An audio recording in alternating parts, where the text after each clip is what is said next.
Good morning, God bless. Hope I find y'all doing well. So, I'm going to just talk about a few things.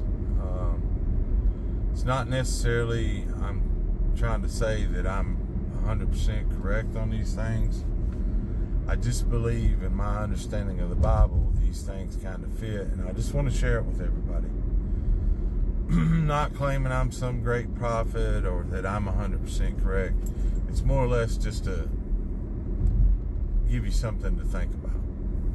So, I've done a couple videos already about, the Charlie Kirk thing and how it ties into the end days and the falling away and all that. So, here's what I want you to consider. The falling away is not just people not going to church. It's not just people living ungodly lives. It's Christians who claim to be Christians doing ungodly things. That's the falling away. Now, since this assassination of Mr. Kirk, I've seen a lot of Christians doing ungodly things in the name of God.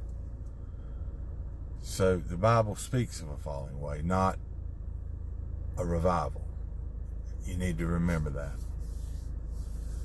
Now, I see that the rumor mill, certain people are starting to say that Israel is responsible for Mr. Kirk's assassination. Now, the Ezekiel 38 war is Russia and a couple of other places attacking Israel for the booty, which would be the oil, the gas, the resources, right? Alright, so just imagine that nobody will help Israel during this. And if you're not familiar with Ezekiel 38, look it up. Alright, so I'm going to tie that in with the falling away of the church, and people are already upset with Israel.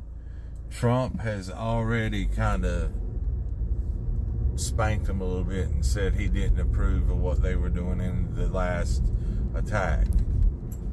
So we all know that everybody's against Israel anyway. There's a lot of hatred. Then you got Trump doing that. So if everybody's going to not stand up and help Israel during the Ezekiel 38 war, you can kind of see where those two tie in. If the rumor is believed that Israel is responsible for the assassination of Charlie Kirk, that will further drive people away, because let's face it, there's been parades all over the world, not just in America.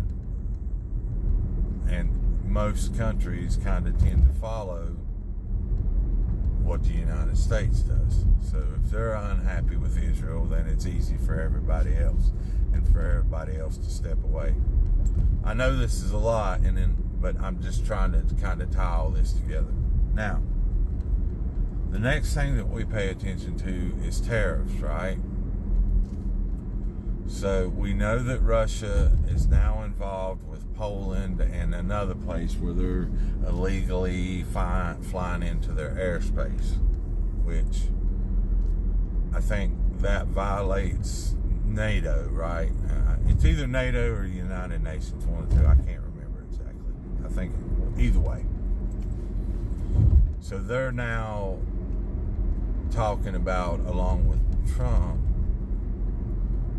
if this stuff doesn't end, if these actions don't stop, if the war in Ukraine don't stop, putting severe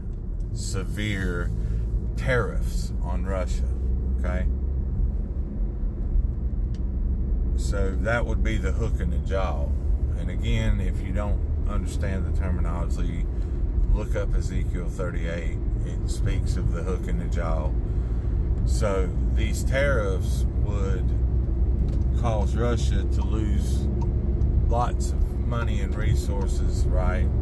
And and they would need to seek other means, which would lead them to the attack of Israel, which the falling away, and then if people believe that Israel's responsible for the assassination of Charlie Kirk, that leads to many countries, no one really standing up for Israel while the Ezekiel 38 war takes place.